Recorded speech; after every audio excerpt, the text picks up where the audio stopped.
Buenas noches y bienvenidos a un nuevo programa de Susurros Jurídicos. Hoy vamos a hablar de ansiedad, de psicología, de cómo curarnos, de cómo tratarnos, de cómo gestionarnos.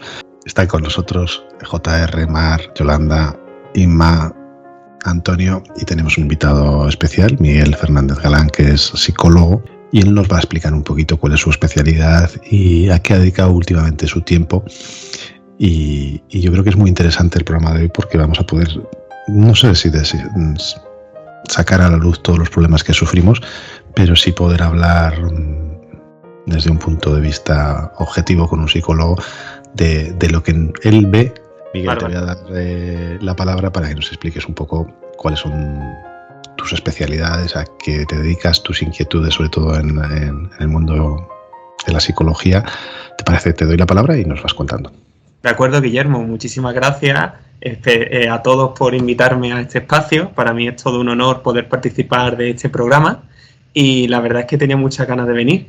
Así que estaré encantado de responder a todas vuestras preguntas. Bueno, para empezar, yo soy psicólogo general sanitario.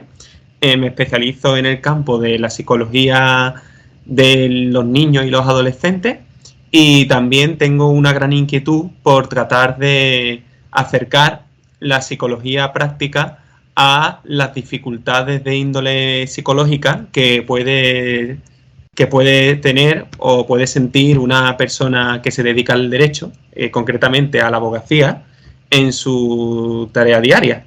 Esta inquietud nació hace 3 años cuando empecé a participar en el ISMA, es decir, el Instituto por la Salud Mental de la Abogacía, y empecé a preparar materiales de divulgación para identificar dificultades psicológicas en el ejercicio de la abogacía y cómo podemos abordarlo desde la psicología. Actualmente colaboro con la revista jurídica Legal Today, en la que de manera mensual tratamos de afrontar estas cuestiones y tocamos temas como, por ejemplo, en qué consiste el trauma vicario en la abogacía, es decir, la tendencia del abogado a poder sufrir los eventos traumáticos experimentados por sus clientes, o dicho de otra manera, llevarse a casa los problemas de nuestros clientes.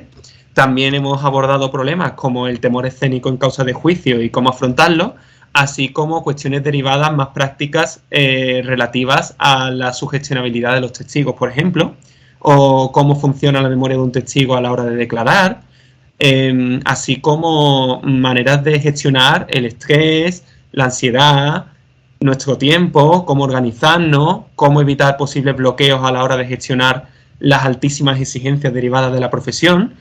Y bueno, la verdad es que actualmente yo trato de combinar mi labor psicoterapéutica con niños y adolescentes a la par que trato de profundizar en estos contenidos y poder tratar de acercarlos en la mayor medida posible al colectivo que son los abogados, ¿no? Miguel, te vamos a exprimir y lo sabes. Es muy importante todo lo que nos vas a contar hoy. Una primera pregunta, ¿cómo ves tú a los abogados y a las abogadas mentalmente? Sé sincero, porque si no te lo digo yo, como yo los veo, pero vamos. A ver, yo ya vi el título de este programa, que es Estamos fatal, ¿no? Entonces, yo deduzco que hay una conciencia de que no se está del todo bien a la hora de ejercer esta profesión, ¿no? Y esta sensación subjetiva coincide con las investigaciones realizadas al respecto, puesto que pese a que en el mundo hispanohablante no hay demasiadas investigaciones orientadas al bienestar psicológico de los abogados, sí es cierto que en el mundo anglosajón sí hay varias investigaciones. De hecho, una investigación reciente intentó evaluar la prevalencia de los niveles de ansiedad, depresión y estrés en una muestra de abogados de Estados Unidos y se descubrió que al menos 1/3 de ellos padecían de ansiedad, depresión y estrés derivados del ejercicio de la profesión, ¿no? Y de hecho, cuando tú te pones a investigar y te pones a hablar con personas que pertenecen al colectivo de abogados, sí es cierto que existe una sensación generalizada de malestar respecto a la alta exigencia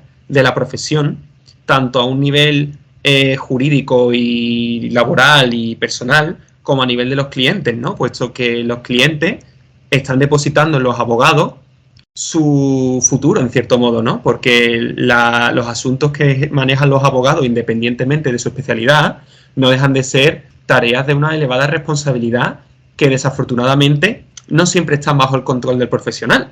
Es decir, una persona puede contratar los servicios de un abogado y eso no ofrece ninguna garantía de que el caso vaya a salir tal como el cliente espera.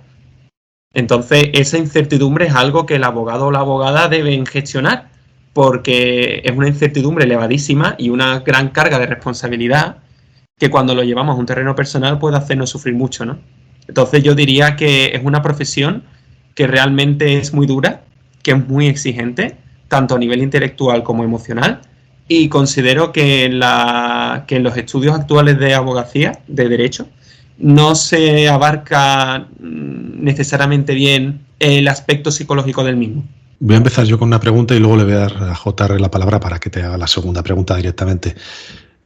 Es que me ha encantado un término que has utilizado, no lo había escuchado nunca, el trauma vicario, has dicho, ¿puede ser? Sí. Yo creo que lo hemos sufrido la mayoría, sobre todo los que llevan asuntos penales o de violencia de género o de abusos sexuales. Danos un poquito la visión del trauma, ¿cómo lo ves? ¿Cómo lo interpretas? Sí, pues mira, Guillermo, el trauma vicario es un trauma que es susceptible de ser sufrido por toda profesión que implique el contacto directo y frecuente con el sufrimiento de las personas. Es decir, no solamente lo sufren los médicos, los psicólogos, los bomberos, los policías, sino que también los abogados, como he dicho antes, enfrentan situaciones de una elevada responsabilidad en la que las personas están depositando su bienestar, ya sea económico, ya sea familiar, etcétera, ¿no? Entonces, el trauma vicario, también conocido desgaste por empatía, o incluso también conocido como fatiga por compasión, se entiende como un síndrome según el cual la persona puede reexperimentar los sucesos traumáticos que el cliente le ha contado. Por ejemplo, como tú bien apuntas, Guillermo, en el caso penal, por ejemplo, nuestro cliente puede referir situaciones realmente traumáticas, como por ejemplo lo relativo a violencia de género o un tema de familiar que sea difícil. Pues si a esa elevada carga emocional le sumamos una elevada frecuencia de clientes con temáticas realmente complicadas, todo eso genera una carga psíquica en la persona y emocional que, si no se consigue abordar de manera adecuada, puede acabar de alguna manera sobrecargando a la persona, ¿no? En este caso al abogado. Entonces, esa sobrecarga puede tener dos consecuencias lógicas. Puede suceder que el abogado se sobreidentifique emocionalmente con la problemática de su cliente, que sería la sobreidentificación emocional, y otra posibilidad es la frialdad emocional, es decir, desconectarse de la problemática real del cliente para dejar de sufrir por lo que él está sufriendo, ¿no? Por lo que ella esté sufriendo. Cabe señalar que ambas consecuencias son negativas tanto para el resultado del caso como para nuestro bienestar psicológico y con la relación con nuestro cliente. Porque evidentemente nuestro cliente va a ser consciente de ello y tanto tomando una vía como otra, como mecanismo de defensa, podríamos llamarlo, va a repercutir en todo lo que hemos dicho, ¿no? Entonces es muy importante ser conscientes de las señales de este trauma vicario que podríamos terminar sufriendo al vernos expuestos a una elevada frecuencia de estos casos y poder atenderlos adecuadamente. Una pregunta rápida antes de que entre JR, solamente perdona JR, era porque es referente a lo que acaba de explicar. A ver, sé que claro, no se puede particularizar, pero una línea general para afrontar este problema, Miguel, ¿cuál sería? Pues sí, mira, Antonio, te diría que una línea general para afrontar este problema sería tomar conciencia de cómo nos sentimos al pensar en este caso que estamos llevando, observar si fuera de nuestro trabajo tenemos problemas como insomnio, irritabilidad, si le damos vueltas al mismo caso, si no paramos de sentir síntomas de ansiedad como palpitaciones, náuseas, vértigo, mareos a la hora de abordar este problema, si tenemos tendencia a posponer la hora de afrontar este caso, si observamos que este caso nos genera más ansiedad que el resto. Todo eso pueden ser señales de que nos está afectando más de la cuenta esta situación, ¿no? Entonces, una de las maneras que yo recomiendo para afrontar este tipo de problemáticas es, por un lado, si vemos que nos supera, acudir a una persona especializada en trauma, como puede ser un psicólogo sanitario especializado en este tipo de problemas, para que nos ofrezca una serie de herramientas y de soluciones para poder abordar esta problemática. Otra situación, pues, sería practicar alguna forma de ser consciente de qué nos está generando este problema y tratar de buscar soluciones por nosotros mismos. Y en caso de que no podamos, pues como digo, recurrir a la ayuda de un psicólogo es muy importante. Pero ante todo lo más importante es reconocer que esta situación o que este caso de este cliente en concreto nos supera. Y sobre todo entender qué particularidad del caso resuena con nosotros, porque normalmente los casos de este tipo, además de que son fuertes emocionalmente, es decir, que tienen una carga afectiva fuerte por la naturaleza de los casos, también tenemos que ver en qué medida dichos casos resuenan con nuestra historia personal. Por ejemplo, si tenemos en nuestra familia algún caso de violencia de género, es posible que los casos que podamos llevar de esa naturaleza nos afecten un poco más de la cuenta, ¿no?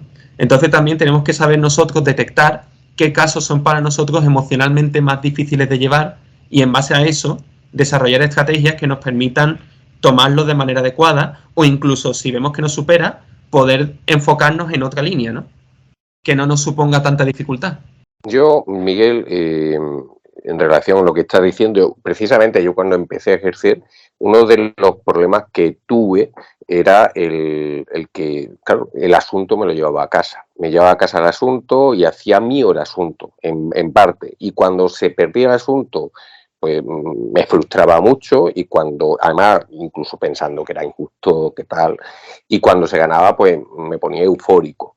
Entonces, yo con el tiempo y he sabido o he puesto una distancia entre lo que tú decías antes, ¿no? Eso, esa frialdad, pero no llegando a la frialdad absoluta, pero sí viéndolo con cierta distancia desde el punto de vista profesional, porque a mí me afectaba, a mí al principio me afectaba esa situación en el sentido de que me hacía ser menos objetivo de lo que uno debe ser cuando ejerce el derecho.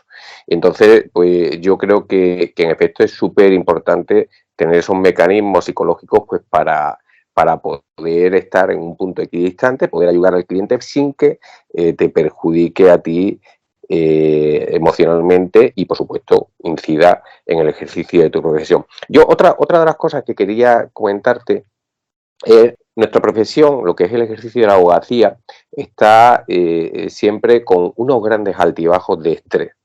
Tenemos grandes altibajos. Por ejemplo, un día tenemos un pico de estrés terrible porque tenemos que preparar un juicio muy importante, con mucha responsabilidad. Otros días estamos con una llanura y que no tenemos absolutamente nada. Y el día siguiente otra vez. Esos altibajos de estrés inciden en lo que es la salud mental, nos pueden perjudicar. ¿Cómo debemos afrontar esos altibajos para poder, digamos, gestionarlos?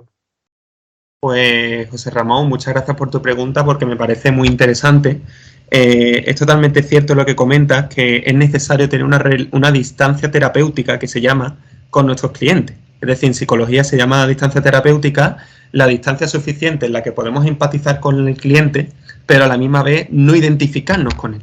Porque lo que le está sucediendo no deja de estar pasándole a él, ¿no? Y lo que está bajo nuestro control realmente es nuestro buen hacer, nuestro trabajo duro, nuestra implicación sana, que consiste básicamente en lo que comento, que es hacer todo lo posible para que el caso salga adelante. Entonces me parece un muy buen aporte que comente que hace falta un poquito de separación del cliente para poder ver las cosas con la mayor objetividad posible y tratar de no tomarnos el devenir legal del cliente como nuestro propio, ¿no? Sí es cierto que en cierta medida al trabajar con personas somos humanos también y resulta inevitable que nos afecte en cierta medida lo que suceda con los clientes. O sea, me parece totalmente humano y natural alegrarnos porque el caso salga bien, a la par que podemos entristecernos porque las cosas no salen según lo previsto.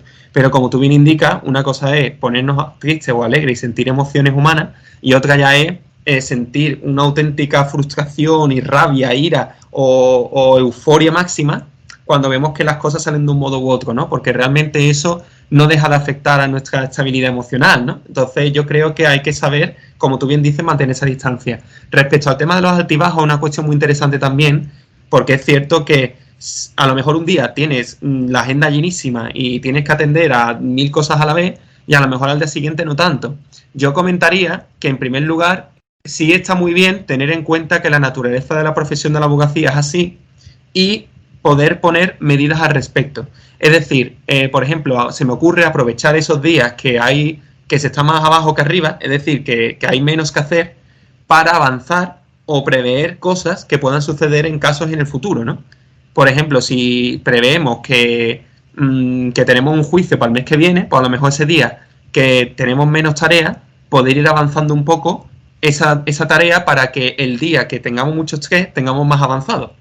¿Sabes? Lo que ahí ya entraría todo el tema de la gestión del tiempo, de todo el tema de delegar, todo el tema de saber calcular los tiempos, de saber cuándo van a ser épocas de mucho estrés, cuándo van a ser épocas de un poco menos de estrés. Por eso yo lo que trataría de hacer sería, cuando no queda más remedio, ponernos a ello, y si observamos que tenemos días con menos carga, a lo mejor repartirnos la carga de ese trabajo de una manera eficiente y que a lo mejor podamos también tomarnos tiempo para descansar. Porque sí es muy importante, tanto para la abogacía como para cualquier otra profesión del mundo, que es disponer de tiempo de desconexión y descanso. Porque a corto plazo sí puede parecernos una mejor inversión dedicar toda nuestra energía y esfuerzo a lo que estamos haciendo. Pero a la larga eso nos va a quemar. O sea, a la larga eso nos va a generar un síndrome de estar quemado. Entonces yo también aprovecharía esos días que a lo mejor hay menor carga laboral para realizar alguna actividad que no tenga que ver con el trabajo, que nos permita desconectar o que nos permita desahogarnos.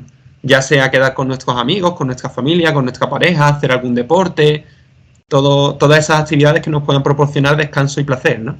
Ima, tenías una pregunta por ahí. Sí, cuéntanos. Como hemos dejado abierto esta mañana, a diferencia de otras veces, para que haya compañeros que nos hicieran preguntas, pues vamos a trasladar algunas de las que nos han hecho y nos han llegado, que hemos seleccionado. Y hay una que viene muy al hilo de lo que estás contando. Cuando estamos en estos picos de estrés que tú nos estás contando, o sea, uno de los problemas que hay cuando estamos muy estresados, cuando tenemos una depresión o cualquier otra de las enfermedades que nos pueden afectar, una de las cosas que nos afecta mucho y que además para mí genera aún más estrés, es como un bucle, es la falta de concentración. O sea, cuando estás en esta situación, pues se te pueden olvidar cosas con la presión que eso supone para nosotros de plazos, de muchas cosas, ¿no? Entonces, nos preguntan que cómo se gestiona la multitarea para poder sostener la concentración y algún truco que nos puedas recomendar cuando estamos en ese modo que estamos diciendo, multitarea, porque es verdad que nosotros estamos haciendo un escrito, cogiendo el teléfono, que es verdad que hay que gestionar el tiempo para que esto no pase, pues eso, algún truco que tú nos digas.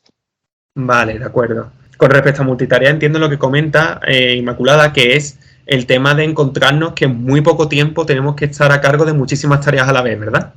Vale.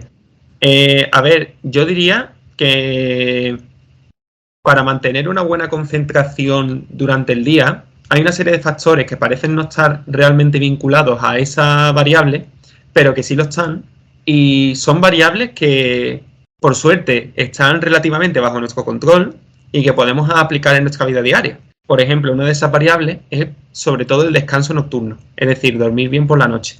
Porque aunque a veces subestimemos el descanso en pos de tener las cosas listas antes de tiempo o tener las cosas dentro de un margen porque la tarea que tenemos es muy elevada o no hemos podido organizarnos bien, yo considero que el hecho de descansar es esencial para poder mantener la concentración, porque sí es cierto que muchas veces el estrés del día a día no lo podemos controlar, no podemos controlar cuándo nos vamos a quedar dormidos, el estrés que sentimos puede generar cierta ansiedad, ¿vale? Pero aunque estemos en un estado de activación muy elevado, el mero hecho de que nuestro cuerpo sepa que a una hora concreta vamos a estar en la cama y vamos a poder desconectar y vamos a poder leer un libro, escuchar música, cerrar los ojos, aunque no nos durmamos en el momento, eso ya genera un descanso, porque estamos descansando los músculos, estamos descansando las cervicales, estamos en otra modalidad que no es más trabajo, ¿vale? Entonces es muy importante poder establecer ciertos momentos en el día que nos permitamos descansar, aunque sea 5 o 10 minutos para un café, o que podamos hablar con alguien, o que podamos tener un breve descanso para poder centrarnos mejor. Porque al final no es tanto cuestión de que no nos podamos concentrar, sino de que a veces estamos tan saturados con todo lo que tenemos que hacer, que nuestros recursos cognitivos se escapan, no caemos en lo que hay que hacer, metemos la pata. Entonces cuando vemos que eso es lo que está ocurriendo, es importante encontrar huecos para parar y poder respirar y poder enfocarnos mejor en lo que tenemos entre manos. Otra cuestión muy importante es el tema de la gestión del tiempo, ¿vale? O sea, el tema de, como había comentado antes con José Ramón, que él me comentaba, ¿no?, que hay días que son puro estrés y pura actividad, y por el contrario hay días que son mucho más planos, que son mucho más tranquilos. Bueno, pues podríamos emplear a lo mejor esos días que tenemos más tiempo para tratar de organizar un poco nuestra actividad semanal y poder, de algún modo, planificar en la medida de lo posible nuestras cargas de trabajo según aquellos momentos que tengamos más disponibles y menos disponibles.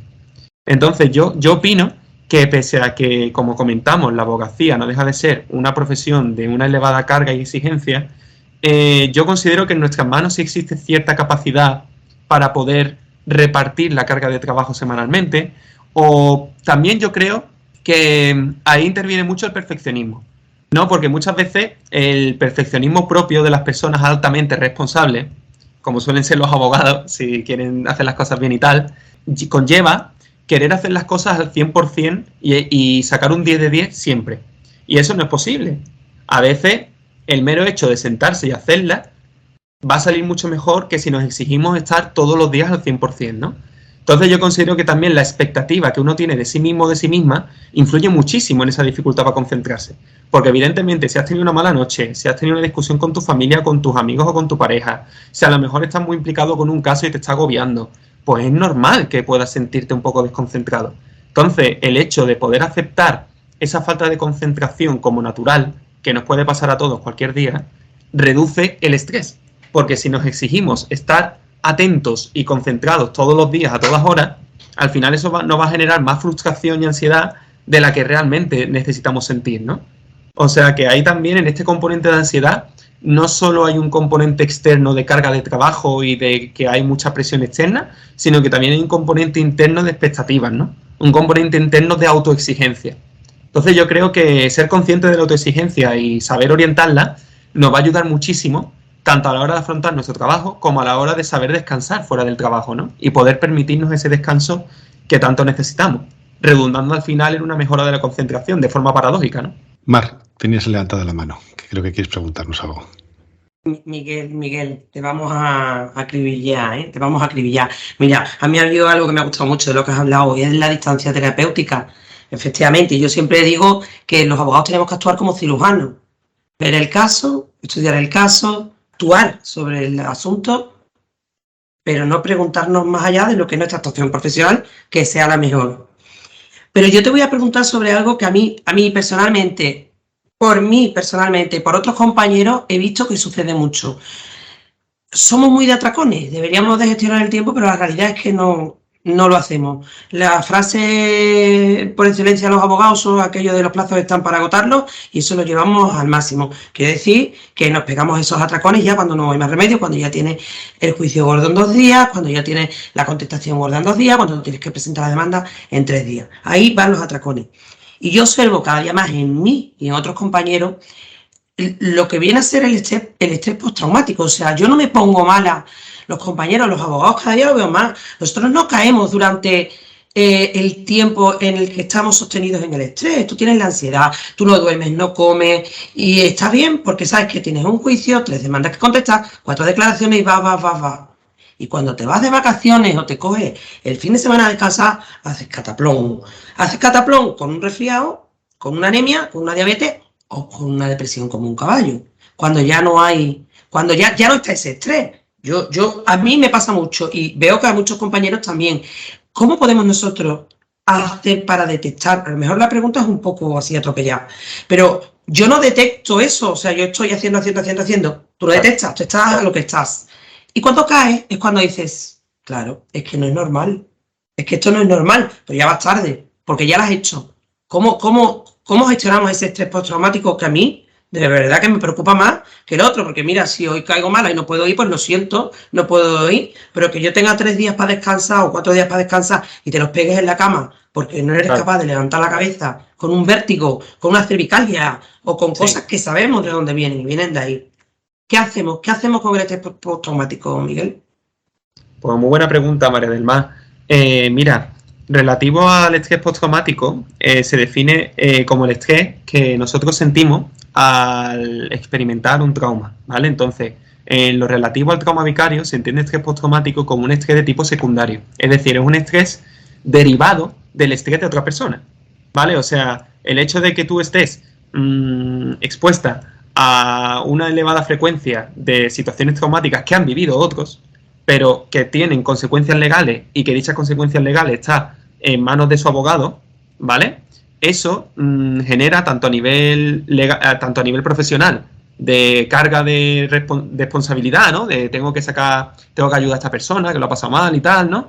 Y por otro lado, también tiene un impacto humano, ¿no? Tiene un impacto humano de decir, esta persona está sufriendo, esta persona me ha abierto su corazón, por así decirlo, ¿no? Y me está contando sus miserias, ¿no? Tanto económicas como personales, ¿no? Entonces, es importante entender que ese estrés postraumático existe, está ahí, y que es muy importante saber llevarlo. Y luego, por otro lado, está lo que tú me estás comentando, que es que nos damos cuenta de que no estamos gestionando adecuadamente el estrés, sino hasta después de haber pasado por una racha de estrés muy elevada, ¿no? Es decir, que tú llegas, estás, como tú dices, te pegas un atracón y tienes que estar 3, 4, 5 días a tope, sin apenas dormir, sin apenas comer, para poder llegar a plazo y poder afrontar la tarea y terminarla. Y cuando una vez la realizas y descansas, sucede como tú dices, que el cuerpo se rompe. O sea, porque el cuerpo es una máquina y el cuerpo aguanta mucho, pero el cuerpo también necesita autorregularse, ¿no? Entonces, cuando estamos inmersos en la actividad y cuando a nivel cognitivo necesitamos sacar todas nuestras energías, como la metáfora del estudiante, ¿no? Que no se estudia el examen durante el semestre, sino que se lo estudia la última semana, ¿no? Entonces, es una situación en la que el cuerpo responde, pero tiene una secuela en el cuerpo, ¿no? Una secuela tanto física como psicológica.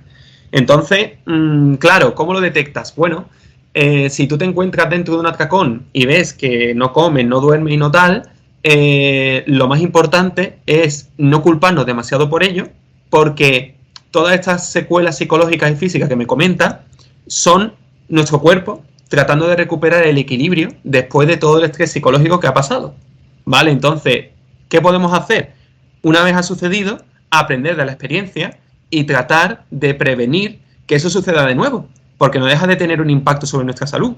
Y la salud es lo más importante, principalmente porque es que sin salud no podemos vivir bien, y si nos ponemos en un plano de productividad, no podemos trabajar. O sea, sin salud no podemos trabajar, ¿no? O sea, de manera lo más fría y objetiva, ¿no? Entonces, yo diría que es muy importante saber bajo qué circunstancias nos damos atracones, bajo qué tipo de casos nos damos atracones, y tratar de planificar dichos casos más a largo plazo para poder afrontar dichos recursos y tareas de un modo más extendido en el tiempo, ¿no? Para, como digo, la metáfora del estudiante, en vez de estudiarte un examen una semana o dos antes, intentar estudiártela poquito a poco cada semana, dedicándole un espacio, unos tiempos cada semana, y tratar de afrontarlo para que podamos afrontar esta tarea sin tener una repercusión tan elevada bajo nuestra salud, ¿no? Porque al final también somos personas y merecemos tener un bienestar psicofísico, ¿no? Entonces, bueno, yo diría que eso, principalmente, resumiendo, no culparnos cuando sucede, darle al cuerpo el descanso que necesita, tratar de dividir un proyecto grande en tareas más pequeñas y asumibles en el tiempo, y poco a poco ir encontrando un sistema de trabajo que a nosotros nos funcione y que no nos fuerce a llevar la máquina al máximo, porque a largo plazo no es sostenible. O sea, va a tener una repercusión sobre nuestra salud enorme, ¿no? Yolanda es la que le toca hacerte una pregunta que está ahí esperando con muchas ganas. Yolanda, te doy la palabra. A ver, Miguel, mira, bueno, conoces de sobra nuestra profesión, lo estás demostrando magníficamente. Y es que a todo esto, pues se suma que precisamente nosotros somos los encargados, bueno, de solucionar los problemas de los demás. Entonces, los nuestros es muy difícil de gestionarlos. Y esto, a su vez, es un tabú. Es decir, o sea, nosotros tenemos que ir a un psicólogo, a un psiquiatra o a un no sé qué, y nos planteamos cómo puede también afectar eso a nuestro trabajo, ¿no? Cómo nos ven nuestros clientes por el hecho de necesitar ayuda, que la necesitamos. Claro, esa es muy buena pregunta, Yolanda. La verdad es que sí, la salud mental, por desgracia, a día de hoy sigue siendo un tabú, cuando realmente no es muy diferente de la salud física. O sea, realmente, como comenta María del Mar, el hecho de que tú estés sometida o sometido a una situación de estrés tan elevada va a tener repercusiones o secuelas en tu cuerpo. Y eso es porque mente y cuerpo están conectados. Una cosa depende de la otra. Entonces, si mejoramos la salud de nuestro cuerpo, mejorará la salud de nuestra mente y viceversa.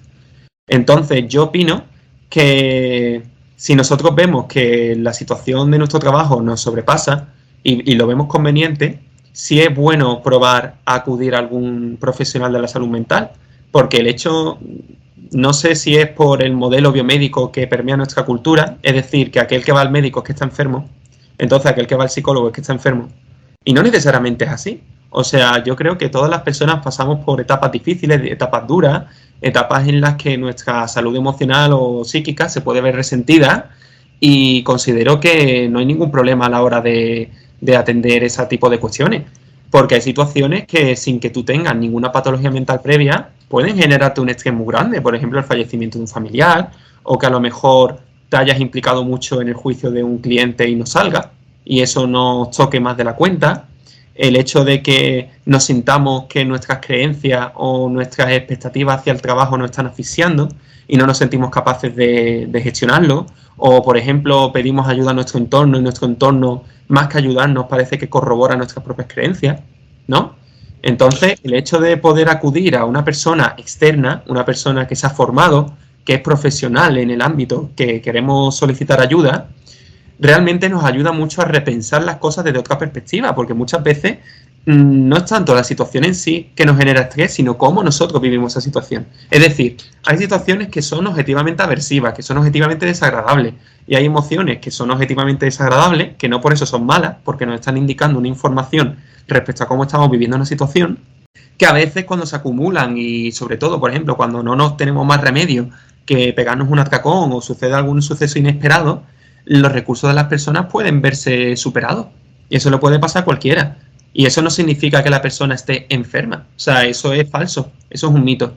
Eso no, pero Miguel, sí, pero yo creo que es más el miedo que tenemos a que el cliente se entere de que estamos con una depresión, por ejemplo, o que tenemos problemas psicológicos, porque somos el brazo fuerte, es decir, somos el sostén de ellos durante todo el procedimiento. Y por ocultarlo, por el estigma que supone que alguien piense que no estás en las condiciones adecuadas para llevar el procedimiento, lo ocultamos, lo callamos y lo soportamos. Y eso al final produce un efecto súper perjudicial, porque vamos a peor, ¿no? Entonces, es un poco, yo creo que, Yolanda, por dónde ibas, ¿no? Es decir, ¿cómo hacemos para que no se entere nadie que estamos yendo al psicólogo, o normalizarlo? Yo lo hago mucho, yo llevo yendo al psicólogo, no sé si 2 años o 3 o 4, ya no sé los años que llevo, y lo normalizo porque lo considero un entrenador personal de la mente. Sí. Es decir, no otra cosa, ¿no? Entonces, pero no está normalizado y la gente no lo ve así cuando lo planteas. Se piensan que estás débil, ¿no? Y te empiezan a tratar con pena o con... y ya no eres su brazo fuerte. Eso es un poco la interpretación. Yo no sé cómo podemos cambiar eso de cara a la exposición al... Voy a interrumpir yo también, aunque hoy lo estamos haciendo todo mal, pero creo que es eso que tú dices, y también que a veces tenemos la sensación, o que hay compañeros que tienen la sensación, a mí me pasa como a ti, como voy al psicólogo lo tengo normalizado, que también hay compañeros que... O sea, que hay gente que piensa que si el compañero sabe que estás en una situación que le puede parecer débil, te puede atacar más, y el cliente puede pensar lo mismo. Quizás también es la razón por la que se calla tanto el tema, ¿no? No lo sé. Claro. Evidentemente ambos tenéis razón en el sentido de que el abogado no deja de ser considerado como el brazo fuerte del cliente, ¿no? Como aquel defensor de los derechos del cliente, del caso del cliente. Sin embargo, yo también considero que es que a nivel cultural todavía no tenemos asimilada la percepción de que una persona que cuida de su salud mental es alguien mucho más fiable que alguien que la niega, ¿no? O sea, para mí, un profesional que cuide de su salud mental, que quiera supervisar los casos que lleva, incluso los psicólogos. De hecho, los psicólogos muy a menudo también vamos a psicoterapia porque, como he comentado, el trauma vicario real, el sufrimiento de los pacientes se te queda pegado y es importante poder verlo con perspectiva y con objetividad, ¿no? Entonces, yo creo, para mí, una persona que se preocupa lo suficiente por mantener su salud mental en pie, a la par que trata de ofrecer un buen servicio, genera para mí mucho más credibilidad y confianza que alguien que solo trata de mantener una fachada, ¿no? Y yo considero que poco a poco estamos avanzando en esa dirección. Yo creo que, sobre todo después de la pandemia que tuvimos en 2020, hemos adquirido muchísima conciencia respecto a las problemáticas de salud mental a todos los niveles, porque yo, por ejemplo, trabajo con niños y adolescentes y desde ese entonces han aumentado muchísimo los problemas de salud mental en ese colectivo, y a la par, pues si ya de por sí la tarea de los abogados era complicada, imagínate después de todo este tema de la pandemia, vamos, que voy a deciros yo de todo lo que habréis vivido, ¿no?, durante esa época. Y bueno, yo realmente considero que no deja de ser un prejuicio que está sedimentado en la falta de costumbre, ¿no?, y en la falta de conocimiento de lo que realmente es un psicólogo, qué realmente hace un psicólogo, en qué te ayuda, qué trabaja contigo, qué clase de roles cumple un psicólogo en una psicoterapia. Es una lástima que exista ese estigma porque realmente genera a las personas mucho miedo a compartir sus vulnerabilidades, a compartir sus miedos, a compartir sus preocupaciones, cuando realmente yo lo considero una señal no de debilidad, sino una señal incluso de responsabilidad, no una señal de decir, sí, Guillermo. Yo creo que Miguel, que nos has convencido con ese argumento, es decir, es muy fácil cambiar el rol en ese momento, es decir, oye, no, yo estoy más fuerte porque estoy yendo a psicólogo. Antonio, que llevas con la mano, vamos, que quieres hacer una pregunta desde hace un rato y te estamos invadiendo tu espacio, cuéntanos. No preocuparos, estaba encantado escuchando. Miguel, yo quería hacer una pequeña matización o pregunta y una pregunta. Antes nos has hablado y me parecía interesantísimo de la división de tareas, por lo que yo conozco y por lo que he podido leer. Y en la medida que pueda ser útil a otros compañeros, también sirve bastante los casos de procrastinación, que son bastante normales en la abogacía, es decir, el tener que afrontar una demanda inmensa, un caso inmenso, que realmente es una tarea que nos abruma, nos supera por la inmensidad que tiene, ¿no? Creo que hay un buen recurso, según he leído a veces, y también podría ser aplicable lo que comentabas, es la división en tareas de esa gran tarea, ¿no? Sí. Sí. Y luego la pregunta era, mira, yo desde hace muchísimo tiempo, ya casi 30 años, poquito menos quizás, era profesor primero en la Escuela de Prácticas Jurídicas y actualmente en el máster de acceso a la abogacía, ¿no? Sí. Y los alumnos, cuando los conoces un poquito y hablan contigo después, ¿no? Pues durante un primer momento, durante unos primeros años, ellos, hay algunos que no, pero otros que sienten auténtico miedo escénico a entrar en un juicio, es decir, la respiración se altera, pierdes el control del pensamiento, probablemente porque no puedes controlar lo que va a pasar dentro, no lo sé, eso es lo que te voy a preguntar, pero no solamente es un problema de compañeros jóvenes, lo he visto últimamente cada vez más también en compañeros mayores, ¿no? Que probablemente por unas ansiedades no tratadas o por un problema de este tipo al principio que era pequeño y no hacerle caso se ha convertido en grande, ¿no? Entonces, ¿qué puede hacer un compañero, aparte independientemente de cuando sea grande ya el problema en un psicólogo, qué puede hacer un compañero ante ese miedo escénico que te llega, no los nervios normales, sino el que te llega a paralizar o no te permite casi pensar antes de entrar en un juicio? Vale, de acuerdo. Bueno, esa pregunta la verdad es que me encanta, Antonio, porque es un tema súper común en los abogados, y de hecho lo he comentado, que lo estudié en su momento, que es el tema del temor escénico en sala de juicio, ¿no? Es cierto que a muchísimas personas, tanto abogados como de otras profesiones, le tienen pánico a hablar en público. Le tienen pánico porque es una situación en la que nos sentimos vulnerables, es una situación en la que no estamos acostumbrados, es una situación en la que nos sentimos expuestos y nos sentimos con aún mayor miedo a que la gente se dé cuenta de que hacemos las cosas mal. Entonces ese miedo a hacerlo mal lo que nos genera es muchísimo estrés, muchísima ansiedad, nos genera taquicardia, sudoración, palpitaciones, nos quedamos en blanco, tenemos mareo, nos sentimos que nos vamos a morir, en fin, nos dan un montón de síntomas desagradables que uno dice, yo quiero controlar esto porque es que no puedo, o sea, es que tengo que hacerlo, tengo que ir a un juicio y no puedo, ¿no? Entonces, bueno, es un tema muy profundo, es un tema que la verdad es que escribí un par de artículos al respecto, por si hay alguien que esté interesado en leerlo en mayor profundidad, pero en general yo diría que el temor a hablar en público es muy generalizado y existe una serie de estrategias para poder abordarlo, ¿no? Una de las estrategias, por ejemplo, más sencillas que yo podría recomendar antes del juicio es, por ejemplo, si tenemos que desplazarnos hasta el juicio, pues ese día ir caminando hacia el lugar del juicio, porque esa actividad física va a ayudarnos a relajar un poco toda la adrenalina y todo el nerviosismo que llevamos encima, ¿no? También antes del juicio recomendaría tratar de visualizar el juicio, tratar de saber qué vamos a decir, en qué orden lo vamos a decir, cuál va a ser nuestra argumentación, preparar la contraargumentación en base a que nos puedan ocurrir. Otra cosa que ayuda mucho es conocer el juicio de antemano, conocer la sala de juicio, ¿vale? O sea, el mero hecho de que nosotros nos acerquemos, observemos el juicio, sepamos dónde nos vamos a colocar, dónde se va a colocar nuestro testigo, dónde está el juez, dónde está el abogado contrario. Todo eso, aunque parezca una tontería, a la hora de habituarnos a la hora de saber predecir dónde va a ocurrir el juicio, eso le da a nuestra mente cierta tranquilidad, porque ayuda a reducir un poco la sensación de incertidumbre, ¿vale? Eso, yo es que ahora mismo escribí muchos consejos en su momento y me cuesta recordarlos todos, ¿no? Pero básicamente es un temor normal en la población, o sea, la inmensa mayoría de las personas sienten miedo y de hecho sentir nervios o ansiedad antes de exponernos en un juicio es señal de que somos buenos profesionales.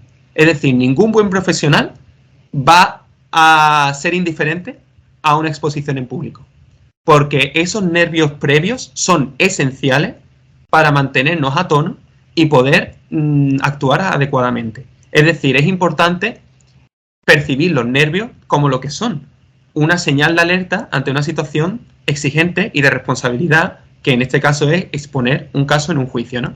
Entonces, es como, podemos compararlo como afinar la guitarra, ¿no? O sea, si tú no afinas las cuerdas no suenan, o suenan mal, o si las afinas demasiado se rompen. Entonces, cuando nosotros aprendemos a afinar la guitarra lo suficiente, podemos empezar a tocar música bien. Pues en este caso es lo mismo. La cuestión es aprender a controlar nuestra activación emocional, entenderla que es una reacción normal frente a la reacción que nos está sucediendo y eliminar cualquier tipo de prejuicio negativo que podamos tener hacia nosotros mismos por el hecho de que esto nos está pasando. ¿Vale? Y ahí, Miguel, hay una frase que la dije el otro día. No, espera solo un momento. Es que me estaba riendo. Que hay una frase de Rocky que yo la utilizo mucho, sí, que es la de: el miedo es como el fuego. Si lo controlas, te calentará y te mantendrá vivo. Pero si no te controla, te quemará. Que es un poco eso. Es decir, el miedo, si lo controlamos antes de los juicios, nos genera una, no sé si dopamina o lo que sea, que te hace entrar como una moto, pero si le descontrolas, ¿no? JR, no sé si vas por ahí o no, pero vamos, que no. Yo que decía que entre las pautas que da Miguel, yo de luego, después de 25 años de ejercicio, sobre todo cuando voy a hacer algún juicio fuera, en algún sitio que no conozco, habitualmente siempre tengo como pauta irme al juzgado antes, conocer la sala de vista, preguntar cómo actúa el juez o la jueza, qué tipo de talante tiene, cómo operar con él. Si es posible, también conocer al compañero, al fiscal que pueda enfrentarme, y con todo eso, pues son toda una serie de datos que obviamente pues me van a facilitar, me van a tranquilizar a la hora de poder disponer, a la hora de poder, digamos, encauzar la práctica del juicio después. Y yo lo hago, yo personalmente lo hago, y me sirve. Me meto en medio para decir que nos debes pasar esos enlaces, porque nosotros, además del podcast, lo ponemos en el blog. Estupendo. Y si te los pedimos y nos los das, te lo agradeceremos mucho, porque así tendrán todos los consejos juntos. Por supuesto, porque es que además allí se trata todo lo que hemos hablado, el tema del trauma vicario, el tema de la gestión del tiempo, el tema de cómo afrontar un juicio adecuadamente. Y bueno, me alegro de que a José Ramón le funcione esa estrategia, la verdad. Yo creo que la utilizamos la mayoría. Yo el día antes, si voy fuera de Burgos, el día antes me hago el recorrido andando hasta el juzgado para saber el tiempo que tardo. Que claro, parece una tontería, pero me da mucha tranquilidad. Y me meto en sala si puedo. Si voy un día antes, me meto en sala para ver cómo es el juez. Y es básico. Sí. No sé si había una teoría de psicología, yo lo escuché una vez en la radio, sobre los bares. Cuando vamos a un bar de fiesta, nos solemos poner en el mismo sitio porque eso nos genera un espacio de seguridad. No sé si es así o me lo estoy inventando, pero me suena. Y yo creo que todos los que vamos de vez en cuando a un bar solemos ponernos en el mismo sitio. Pues esto es un poco lo mismo. Si vas al juzgado, tienes que generarte una especie de espacio de seguridad, ¿no? Sí. Eso era lo que decían los mafiosos, Willy, que no se ponían nunca de espaldas a la puerta o a una ventana, sino siempre detrás una pared. Bueno, eso también. Pero bueno, sí. Oye, si quieres, Miguel, dos preguntas más. Ima. Sí, claro. Sí, yo quería. Ah, vale, pues Mar primero si quieres. Igual, Ima, tú dale. Mira, estamos hablando mucho del estrés y yo quería comentarte una cosa que, bueno, a mí me pasó, pero es una de las preguntas que nos ha lanzado una compañera. Cuando estamos de baja. Es un problema, a ver, yo te digo lo mío, o sea, yo estuve con 2 bajas seguidas por un codo de tenista. Y la tercera baja, o sea, todas las bajas que he tenido en mi vida laboral han sido estas, después de casi 20 años. La tercera es por estrés, porque me supuso tanto estrés tener que parar mi actividad laboral en la que me dijeron, es que no puedes trabajar de ninguna de las maneras, pero claro, nosotros cuando paramos no paramos, porque tienes que estar pendiente del teléfono y decirle a los clientes, pues mira, es que estoy de baja, muchos no lo entienden, también te lo digo. Tienes que empezar a mandar escritos, aunque tires de un compañero al juzgado para suspender esto, tienes que estar pendiente de la agenda, esto lo tengo que suspender, este plazo me vence. Se te genera tal ansiedad que dices, no me doy de baja. Además, esto es una realidad, o sea, casi ninguno nos damos de baja y decimos, es porque somos autónomos. No, mira, es que la mayoría cuando le preguntas dice, es que me genera tanto estrés darme de baja que es que prefiero seguir trabajando estando malo. Y al final, pues puede pasar lo que me pasó a mí. Que pegué un tortazo de estrés bestial cuando tenemos una baja. ¿Cómo tenemos que enfocar esto o cómo tenemos que concienciarnos a nosotros mismos de que cuando hay que parar, tenemos que parar? ¿Hay alguna manera? Son muy interesantes, una pregunta muy interesante. A ver, realmente tal como me lo comenta, evidentemente es muy difícil conseguir descansar y relajarse en una baja cuando existe una serie de plazos que transcurren independientemente de que te encuentres de baja o no. ¿No? Evidentemente, si tú sientes que estás de baja y aún así la justicia sigue su ritmo y los plazos siguen su ritmo y que tú no estás pudiendo seguir al mismo ritmo que los plazos que existen, realmente es muy difícil poder descansar. Hombre, yo creo que a mí me parece un fallo gordo del sistema, ¿no? Porque los abogados somos humanos y nos podemos enfermar, nos podemos poner malos, podemos tener un accidente y no por eso no nos merecemos descansar, ¿no? Entonces yo creo que lo que te pasó a ti de tener otra baja por estrés me parece algo dentro de lo esperable, ¿no? Porque realmente bajo esas condiciones es difícil desconectar, ¿no? Y evidentemente, como tú comentas, si esas son las condiciones, es normal que, bueno, normal, a ver, habrá clientes más comprensivos que otros, ¿no? Pero habrá algún cliente que dirá, vale, lo siento mucho por ti, pero es que tenemos este juicio tal día, entonces, ¿cómo vamos a hacerlo, ¿no? Entonces, claro, realmente eso genera una situación de mucho estrés que dificulta mucho descansar. A ver, yo diría que si no nos queda más remedio que recuperarnos de una enfermedad o de un accidente o de lo que sea, yo creo que es un derecho laboral, ¿no? Que existe, que es el descanso y la baja y tal. Y si no nos queda más remedio que afrontar ciertos plazos que se escapan a nuestra labor jurídica, quizá mientras estemos descansando tratar de abordar esos casos durante el menor tiempo posible y en espacios muy concretos de tiempo. Es decir, o sea, todo lo que esté en nuestra mano que podamos posponer y que podamos dejar para después de la baja, los posponemos. Y aquellas cosas más urgentes que sí o sí requieren de nuestra atención, pues tratar de sacar espacios mínimos de tiempo y dedicárselos. Lo que sí es importante es definir exactamente qué momento de la semana vamos a emplear para esos casos. Y una vez hemos terminado de usar esos tiempos, darles carpetazo. Porque si no, no descansamos. ¿Sabes? Esto es como el tema de la desconexión digital. Si tú te vas a la cama y sigues recibiendo correos, sigues recibiendo SMS, sigues recibiendo... Mira, que no. O sea, yo, por ejemplo, recibo a veces mensajes o correos a las 9:30 de la noche y ya te puedes decir que hay una inundación que yo voy a dormir. Porque es que no. O sea, que tengo derecho a descansar. Y ya por la mañana, en mi horario de trabajo, te responderé adecuadamente, ¿no? Entonces... Pero, claro, pero eso que tú estás diciendo es precisamente y tiene que ver con lo que has dicho de la autoexigencia. O sea, somos nosotros mismos los que nos forzamos a seguir trabajando y a seguir cumpliendo y a seguir estando. Y efectivamente, como tú dices, yo creo que yo sí aprendí en esa baja a gestionarlo como tú dices, de decir, no, o sea, me da igual lo que me digas, me da igual la hora, estoy de baja, pero yo lo aprendí así, o sea, después de darme un tortazo semejante. Y ahora cuando hablo con compañeros, se lo digo 1000 veces, estás de baja, no te mueras. Pásanos el trabajo a los compañeros, porque es así, claro. Pero es que nuestra autoexigencia, como tú dices, es tan alta que efectivamente queremos estar de todas las maneras. Claro, aprender, como tú bien dices, aprender a delegar es súper importante, porque si partimos de una perspectiva perfeccionista en la que nos exigimos estar al 100% pese a que es imposible, nos va a costar mucho delegar en nuestros compañeros. Y sí es cierto que eso es importante. Ya os dejo 2 preguntas para terminar. La mía es muy rápida. A ver, Miguel, yo tengo la percepción de que, y cuidado, que no quiero polemizar ni generalizar ni nada por el estilo, pero tengo la percepción, por mi experiencia personal, de que hombres y mujeres no gestionamos la ansiedad y el estrés de la misma forma. Creo, mi percepción, y quiero que tú me digas la tuya, que las mujeres somos como más frías. No te digo que cuando caigamos no caigamos hasta más, pero creo que gestionamos de otra forma. tú tienes esa percepción. Abogadas y abogados, ¿hay diferencia a la hora de gestionar el estrés, la ansiedad y los problemas a los que nos enfrentamos? ¿O tú crees que estamos por igual bueno, en la profesión?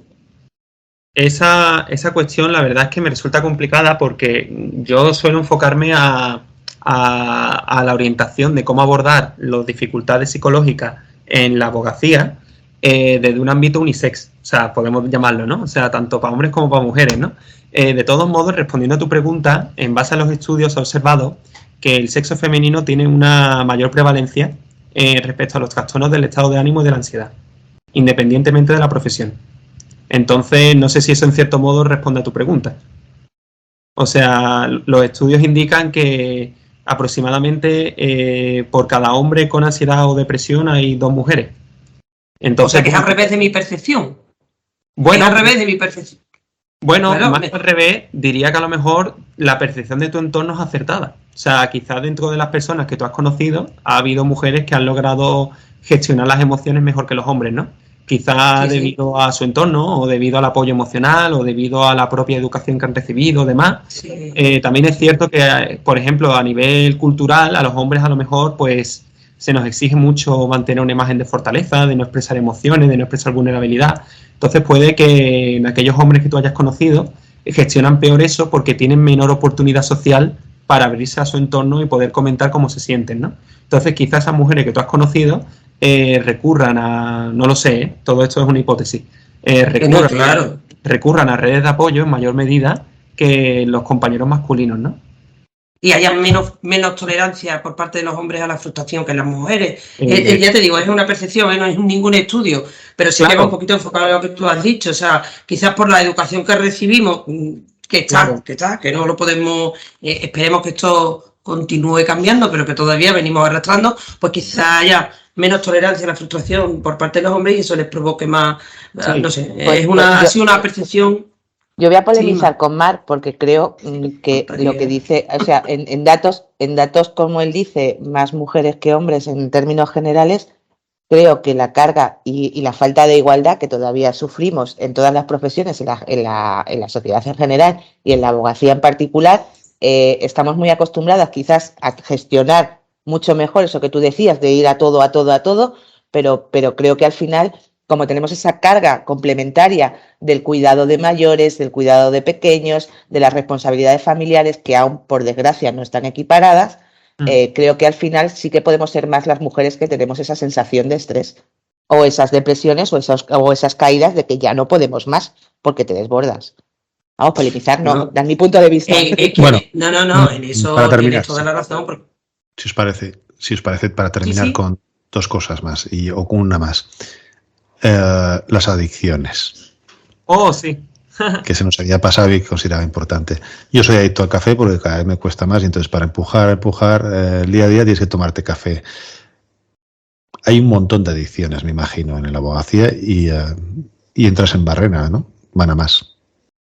Sí, de hecho se ha visto en el estudio que mencioné al inicio que es que debido a esa alta prevalencia de ansiedad, depresión y estrés en la abogacía, también cerca de un tercio, un poco por debajo de un tercio de los abogados recurren a sustancias para poder gestionar esa elevada carga de estrés, siendo la sustancia de mayor preferencia el alcohol.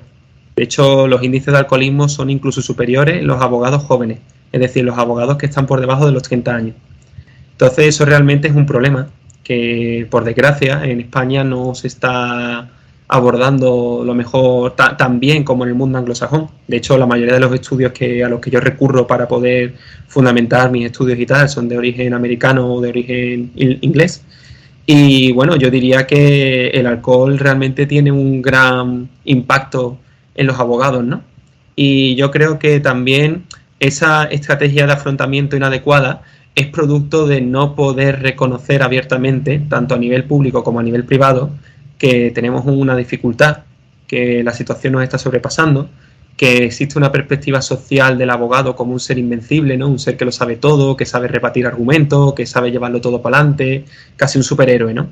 Y no deja de ser una percepción falsa, no tanto en la medida de que los abogados son vulnerables, sino en la medida de que los abogados son humanos y que como tales necesitan atender a su bienestar tanto o más que una persona de cualquier otra profesión.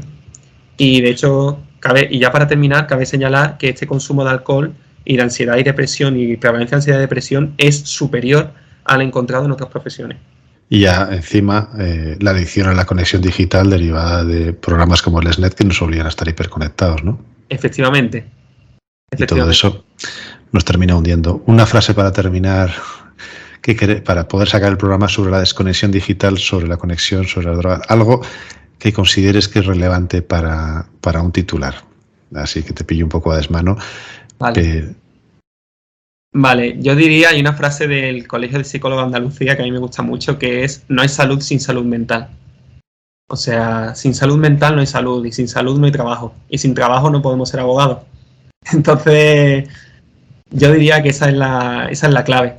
Yo creo que realmente la salud mental es lo que nos ayuda a ser felices, lo que nos ayuda a ser productivos, lo que nos ayuda a dar un buen servicio al cliente, y negar nuestra salud mental es negarnos a ser mejores profesionales. Pues Miguel, muchísimas gracias por habernos atendido hasta estas horas, por haber estado con nosotros y por habernos instruido en algo que consideramos todos los que estamos aquí básico, una prioridad y que muchas veces lo sufrimos. Gracias a Inma, a Yolanda, a Mar, a JR y a Antonio por haber estado esta noche con nosotros.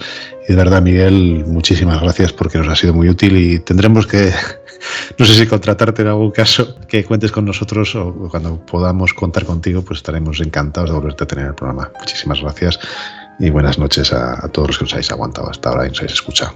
Muchas gracias a vosotros por la invitación y para mí ha sido un auténtico placer atender. Muchas gracias.